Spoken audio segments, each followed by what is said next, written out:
લોકો ગમે તે કે હાર્દિકભાઈ, પણ આપણો કલર ઓછો કરવાનો થતો જ નહીં. કેચ પકડો કે છોડો, ફરવાનું તો વટમાં જ છે ગ્રાઉન્ડમાં.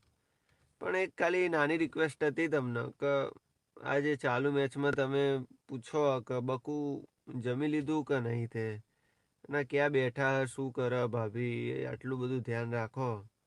તો એના લીધે લોકોના ઘેર હવે એવું થાય કે શીખો હાર્દિક જોડેથી કોક. આખા દેશની જવાબદારી એના ભોડે તો એ કેટલું ધ્યાન રાખે એના ઘેરથી એમનું. અને એક તમે 20,000 રૂપિયાના નોકરામાં હવારથી જોવો તો ફોન કરીને પૂછતા નહીં કે જીવીએ કે નહીં જીવતા. વર્ષના વચલા દાડે ફોન કરો એમાં એક દાડો કહો કે આધાર કાર્ડનો ફોટો મોકલ, એક દાડો કહો બીપીએલ કાર્ડનો ફોટો મોકલ. એટલે હાર્દિકભાઈ આવું ના કરશો. લોકો ગમે તે કે હાર્દિકભાઈ, પણ આપણો કલર ઓછો કરવાનો થતો જ નહીં.